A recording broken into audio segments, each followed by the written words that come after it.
Olá, seja muito bem-vindo ao canal da Liga de Mercado Financeiro Brasileira. Meu nome é Marcelo Melo Vasconcelos, eu sou psicólogo há 23 anos e aqui no mercado financeiro eu atuo no mini índice especificamente.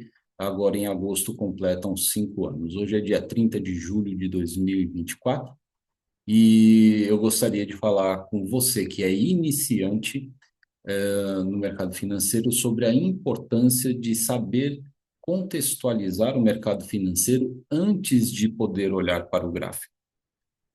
Enquanto você não aprende a fazer alguma leitura básica, você fica muito refém daquilo que você já deve ter visto em cursos a respeito de price action, Fibonacci, estruturas de altas, setups, médias e coisas assim. E a experiência diz que apenas isso não é suficiente para que você consiga alcançar resultados no mercado financeiro, tá? Então, aqui vão os primeiros passos que eu recomendo que você dê, porque foram a partir deles que eu estou conseguindo mudar a minha trajetória e a minha história no day trade, tá certo? Então, a primeira coisa que eu recomendo que se faça é que você conheça o canal Um Dentista na Bolsa, do Dr. Fabrício Chafransky, que está aí no mercado desde 2016 e que tem no site dele aqui um conteúdo educacional totalmente gratuito, tá? Falando sobre day trade, sobre opções, falando sobre indicadores, falando sobre a mentoria dele, mas principalmente nesse momento aqui, o calendário econômico. Esse calendário econômico é de extrema importância porque ele faz um filtro automático diariamente das notícias que podem impactar o mercado financeiro. E o filtro é um filtro que nós chamamos de três touros, né? Em alguns sites são 3 estrelas e que essas notícias são consideradas notícias relevantes. Então, às 6 horas da manhã, por exemplo, houve uma notícia sobre o PIB anual lá da Europa, né? E nós estamos sabendo, né, que a Europa estava super preocupada com a contração econômica da Alemanha e que, apesar disso, o crescimento foi de mais 0,3%, né, o anunciado. Aqui no site aparece mais 0,6% na Europa. Então, isso foi super bacana para a continuidade do desenvolvimento e uma perspectiva de aquecimento econômico, tá? Ah, aqui no Brasil, daqui a 57 minutos, o que vai dar aí 8h30, não é isso? 7, é, 8h15 por aí, vai sair a Receita Tributária Federal e o IGPM, tá? Como essa notícia ela veio antes das 9 horas, quando se inicia a abertura do mercado futuro, a gente precisa ficar um pouco atento para saber como que essa abertura vai ser. Será que ela vai ser mais intensa? Será que ela não vai? Geralmente as notícias brasileiras elas não trazem muita volatilidade para o mercado, e sim as notícias norte-americanas, tá bom? E as notícias norte-americanas elas virão após a abertura de Nova York às 10h30 da manhã, às 11 horas, com a confiança do consumidor e as ofertas de emprego JOBS. Essas ofertas de emprego e a confiança do consumidor, sim, podem trazer aí um momento de maior volatilidade. Então, 10 minutinhos antes e 10 minutinhos depois, é melhor a gente apenas observar essa movimentação até que o mercado volte ao seu padrão de comportamento para evitarmos aí entrar numa operação e ser violinados rapidamente, tá certo? E depois das 14 horas, outra notícia brasileira, que é a evolução dos empregos aqui do CAGED, tá? Que também não deve trazer aí muita volatilidade. Feito isso, a gente precisa ler o contexto de um outro site de extrema importância, que é o panoramalatos.com.br. O Jefferson Latos é um cara que tem uma história incrível dentro do mercado financeiro, um trader que vocês precisam conhecer a história dele. Ele tem um canal no YouTube também com o mesmo nome, né? E não o mesmo nome, né? Você coloca Latos com dois A, né? Como está aqui, e você vai encontrar uma playlist muito bacana para você poder se informar um pouco melhor. Ele trabalha bastante com o mercado internacional, mas obviamente também faz aí as suas operações aqui no nosso mercado interno. E aqui, logo de cara, nós temos aqui algumas informações relacionadas aí ao dólar, o minério de ferro, o S&P 500, e logo de cara aqui a gente vê uma baixa de menos 2,77% no minério de ferro, que impacta diretamente a Vale, tá? Que é um dos players aqui no Brasil que causa uma movimentação importante, né? Então, minério de ferro negativo para a Vale é uma situação que já começa a fazer a gente pensar em um mercado vendedor, ok? Porque os preços eles vão caindo. Nós temos aqui a Vale sendo negociada lá fora com menos 1,01. Nós temos a Petrobras com uma discreta alta de 0,14 e o Itaú com 0,98 de alta, ok? Então, que por um lado temos Vale a menos 1,01 e Itaú a 0,98, temos uma força compradora com uma força vendedora, o mercado se equilibra, tá? E aí a Petrobras ela está bem discreta, 0,14. Então, pela leitura até o momento, apesar do mercado estar despencando para o lado da Vale, o lado financeiro ele está equilibrando o, o, o contexto geral, tá? Então, por enquanto, o que eu consigo ver através dessas informações é um mercado que começa mais tranquilo, um mercado mais lateralizado.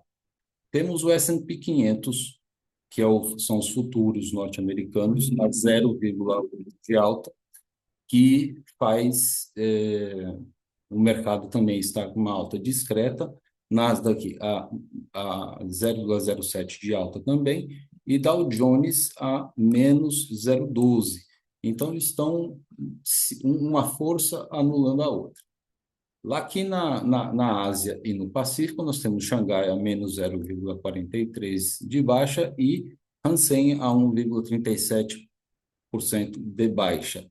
Hansen, ele vai falar um pouco também sobre as tecnologias, né, e todos os componentes que estão associados aí de alguma maneira com o minério de ferro. E aí a gente tem aí uma dentro desse período de lateralização, uma puxada maior para a baixa, tá certo? Minério de ferro aqui está menos 277, é uma puxada para baixo bem forte. E temos energia, o petróleo WTI a menos 0,17 e o Brent a menos 0,20. Então, da lateralização, temos uma perspectiva, um viés mais de baixa. Agora é sempre muito interessante a gente falar, porque agora são 7h39 da manhã, o mercado futuro abre às 9 horas da manhã, e de lá para cá esses números podem mudar. E às vezes acontece de todo um contexto anterior, um contexto na análise de abertura do mercado, ser de alta e o mercado iniciar em baixa e vice-versa. Então, isso aqui é apenas um contexto que não deve ser lido como algo predominante para o dia, certo? Eu estou passando as informações do que estão acontecendo agora, mas de tempos em tempos você vai precisar consultar aqui para saber como é que estão esses indicadores, tá bom?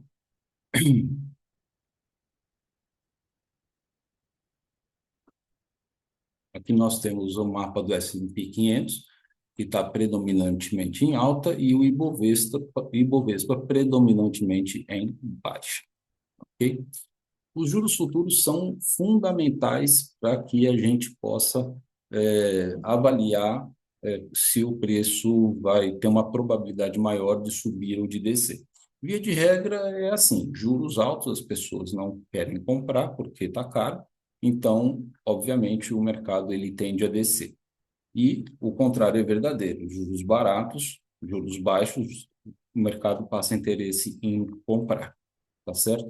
Então, o que nós estamos vendo aqui é que existe aqui um número negativo, a menos 0,19, e logo outros juros, primeiro que acontece aqui, ele já consegue cobrir o anterior, tá? E todos os outros que vão aparecendo, eles estão em alta, fazendo a sua somatória, eles dão um banho de lavada aqui nesses juros baixos. Então, daquela lateralização que eu estava fazendo a leitura no começo, que estava puxando para baixo, em relação à taxa de juros, mais uma vez eles se equilibram. Não são juros que vão fazer esse preço explodir para cima, porque abaixo de 0,50 ou menos 0,50 a gente tem uma volatilidade esperada, natural que o mercado aconteça.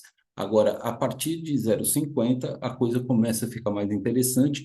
1%, então, nossa senhora, o mercado já tem uma direção muito clara. E agora, os juros eles vão se relacionar também com o VIX, que é o conhecido indicador do medo, né? Então, a regra gira mais ou menos da seguinte forma: quando o VIX está negativo em 3%, o mercado tem uma tendência muito grande de ser um mercado comprador. E se ele tiver positivo em 3%, ele tem uma tendência muito grande de o mercado se tornar vendedor. Quando o VIX se associa com taxa de juros, aí nós temos uma potência para que nós consigamos buscar compras ou vendas. Então, para você que está iniciando no mercado, você precisa conseguir, com o tempo, se acostumar com esses indicadores, estudar esses indicadores, para que você, mesmo sem ver o gráfico, saiba qual que é a melhor probabilidade de você fazer uma negociação, de comprar ou vender. E aí você está embasado com o contexto que está além dos candles, né? Quantas vezes você pode fazer uma operação simplesmente com uma crença de que o mercado vai subir ou que vai descer com base naquilo que você estudou em termos de estrutura de alta, de baixa, rompimento de pivô, rompimento de suporte, de resistência e etc. Não é isso? Então, antes de tomar uma decisão, é importante verificar como que as coisas estão acontecendo por aqui. E aí, só então, você vai para o, o gráfico. Eu vou abrir aqui para vocês.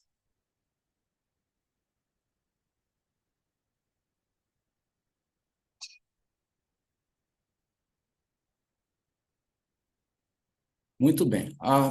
O que eu acho mais importante fazer é colocar aqui na série histórica. Então, você escreve aí na telinha do seu Profit o input e coloca no gráfico diário.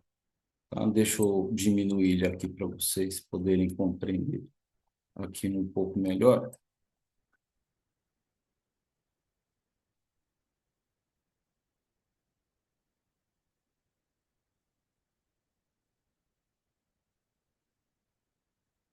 Vou deixar ele mais limpo aqui para vocês. Muito bem, o que foi feito aqui? Aqui foi traçado um Fibonacci da mínima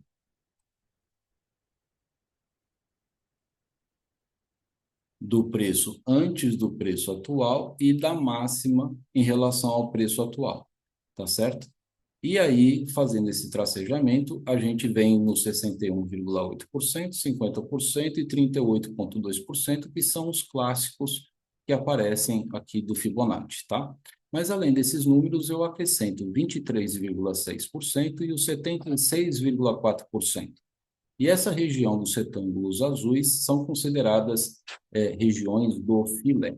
Por quê? Porque eles assumem uma característica muito interessante de que quando o preço ele atinge um nível, ele tende a buscar o outro. Olha só o que aconteceu aqui, chegou no suporte, subiu aqui para a resistência, desceu para o suporte, subiu para a resistência, tentou chegar na resistência, subiu de novo. Olha só quantas vezes ele fez essa trajetória. Obviamente que vão haver situações que essa resistência não vai ser forte o suficiente, o preço vai subir, outras o preço vai cair, mas em regra o preço ele tende a é, seguir esse fluxo. tá? E na semana passada, nós estávamos exatamente numa situação onde o preço ele estava tentando romper aqui essa resistência no dia seguinte ele tentou um pouquinho, não conseguiu, tentou no outro dia, não conseguiu, e após três tentativas, o preço caminhou em direção ao seu suporte, aonde ele acabou encontrando essa média de 87 períodos, e tentou ser rompido e não teve força, e aí, depois de uma queda como essa, o mercado veio fazer um pullback antes de ontem, tá? E ontem, segunda-feira, aliás, esse pullback foi na sexta, e aqui na segunda-feira, dia 29, o preço ele se aproximou novamente aqui dessa região, tentando aqui o suporte, e aí ele foi catapultado aqui para cima, superando a VWAP diária, tá? E aí nós tivemos aqui o encerramento no preço no 127.795, e se o preço se mantiver aqui naquele viés de alta que nós estávamos falando, né? O preço ele vem provavelmente testar aqui os 128.700, que é uma região de resistência, pois a gente viu aqui algumas dificuldades que antes essa linha que agora pode ser uma resistência virou um suporte em dias anteriores, tá? Então a gente tem uma polaridade desse preço que pode resultar hoje fazer aqui um pullback.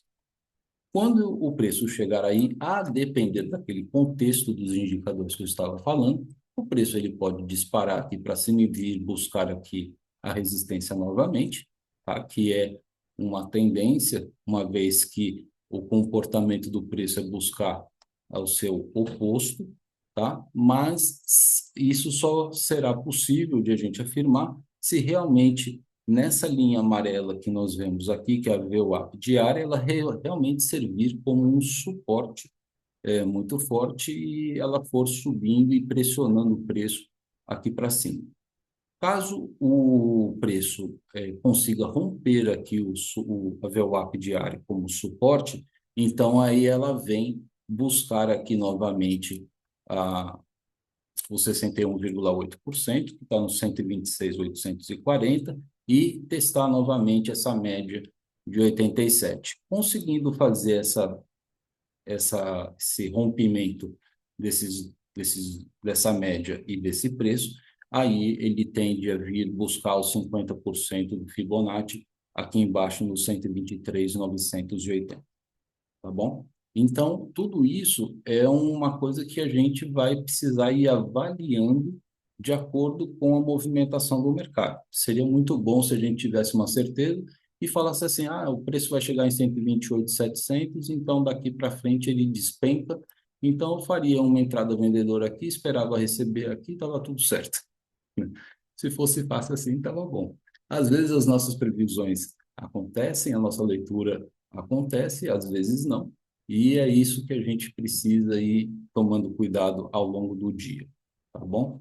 Em relação a um gráfico menor, nós temos aqui o dia de ontem, um mercado que, desde o seu início, lá no começo do dia, até meio-dia e meio, mais ou menos, desceu 1.200 pontos e depois, até o final do dia, subiu 682 pontos. Ou seja, o mercado teve uma queda e, de acordo com essa queda, aqui, o que aconteceu é que ele chegou no Fibonacci, tá? Então, vamos ver aqui, ó. Tá aqui o pico no 100%, tá? Mas aqui no 100%, exatamente. Então, o preço chegou aqui pertinho dos 61,8%, onde ele encontrou aqui algumas marcações anteriores aqui que estavam servindo como resistência, e agora esse preço, ele realmente, ele provavelmente, ele atenda aquela previsão que eu estava falando, que o mercado estava lateralizado e com o minério de ferro tá numa baixa muito forte, o preço do minério de ferro ele pode empurrar o preço para baixo. Então, pode ser que o mercado entre num grande gap de baixa, tá? Por conta dessa situação aqui, ou até mesmo que ele faça até um movimento de gap de alta, mas que na sequência não tenha sustentação e volte a descer. Se a gente for aqui no site do Panorama Latos mais uma vez, a gente vai ter aqui a situação de que a taxa de juros continua a mesma, o VIX, que estava a menos 0,89, se não me falha a memória, agora está em menos 1,20. Quanto menor o VIX, quanto mais negativo ele for, maior a probabilidade de crescer, e ele está fazendo um contraponto aqui em relação a essa leve alta da taxa de juros. Nesse momento, o índice futuro ele não está aparecendo o EWZ ainda, mas a Vale continua em menos 1,01, a Petrobras em 0,14 e o Itaú a 0,98. Então, a gente continua em situação de equilíbrio, tá? O minério de ferro continua a menos 2,77 e o petróleo também com uma discreta baixa. Se essa situação permanecer no mercado, ele deve abrir com um pequeno gapzinho de alta, se for o caso, ou com um grande gap de baixa, tá? E, e aí o mercado, a gente vai ter que ir avaliando o mercado, como é que ele está indo, tá? Vocês estão vendo aqui que a predominância da bolsa está mais negativa, então ou pelo momento, às 7h52, é um momento em que a gente tem que pensar no mercado com viés vendedor. Mas, como eu falei, na abertura do mercado, todos esses números podem mudar e o mercado pode começar a subir, tá certo? Então, acompanhe isso, porque isso vai fazer toda a diferença para vocês. Eu entendo exatamente como é que você se sente. O que nós estamos fazendo aqui é colocando o dinheiro da gente para o mercado e é muito importante que você consiga fazer as suas operações de forma a proteger o seu capital da melhor maneira. E recentemente eu descobri uma plataforma chamada Trade Arena, que é uma solução maravilhosa para que você possa fazer as suas operações. Você entrando aqui, tradearena.app, você vai entrar numa página como essa, onde você vai fazer o seu cadastro, vai colocar o seu apelido, e aí você vai ter acesso ao que eles chamam de conta safe. E eu vou clicar aqui para vocês conhecerem. São 3 tipos de conta, aonde você vai ter 3 tipos de margem diferente. Se você ainda não ouviu falar em mesa proprietária, não sabe o que é isso, é o seguinte: é uma empresa que oferece a você, em um ambiente simulado, uma margem para você operar e um número de contratos maior do que você poderia operar e que nem recomendo que você operasse em conta real um número de contratos tão grande assim. Então, para começar a conta CF1, ele vai te dar uma margem de R$ 1.500 e 25 contratos para você trabalhar no mini índice ou no mini dólar. E quando você faz isso, você não precisa contratar uma plataforma. Eles simplesmente sincronizam a plataforma da Trade Arena com a plataforma que você já tem a custo zero, tá certo? E aí você vai escolher um valor de depósito. Veja aqui, no mínimo são 25 e no máximo são 150. Vou colocar aqui o exemplo de depósito mínimo, tá certo? O que vai acontecer? Você com R$ 25 tem aqui um saldo zero, certo? Se você ficar negativo em R$ 1.500, você vai perder os 25 que você colocou. Se você for ver alguma opção, a mais baratinha, né? Se você for trabalhar com apenas um contrato na conta real, você vai precisar ter R$ 100. Então, aqui de cara já se torna 4 vezes mais barato, o que representa uma economia para o seu bolso, tá certo? Quando você completar os R$ 1.500 de margem, você vai ter o dobro, 100% de rentabilização deste capital investido aqui. Então, você vai poder ter R$ 50. Você pode chegar nesse valor a partir até A partir não, até 30 dias, certo? Se passar os 30 dias e você ainda não tiver chegado nesse valor de 1.500, você perde os 25, ok? Agora, o ideal é que você consiga chegar dentro dos 30 dias em R$ 3.000. E aí você dobra o valor mais uma vez, né? Você triplica o seu investimento inicial e tem R$ 75 aqui. E se você colocar 150, tá? Aí você vai dobrar para 300 ou triplicar para 450. Se colocar 75, R$ 75 de início, 150, 100% da meta e 225 no dobro da meta. Ou seja, se você precisa colocar na conta real R$ 100 para um único contrato, se você colocar R$ 100 aqui, tá? Você dobrando vai ter 200, triplicando vai ter 300, ok? Só que você não vai trabalhar com um contrato, você vai trabalhar com 25 contratos. Então, você consegue trabalhar isso de uma maneira mais interessante, desde que você tenha alguma experiência com isso e saiba fazer um bom gerenciamento de risco. Caso você tenha dúvidas com isso, me chama aqui na descrição do vídeo, eu vou deixar meus contatos aqui também, e aí você pode se encontrar comigo lá. A conta Safe 2, ela tem um saldo fictício de R$ 2.000 com 35 contratos, e a conta Safe 3, um saldo fictício de R$ 5, desculpa, R$ 5.000 com 50 mini contratos.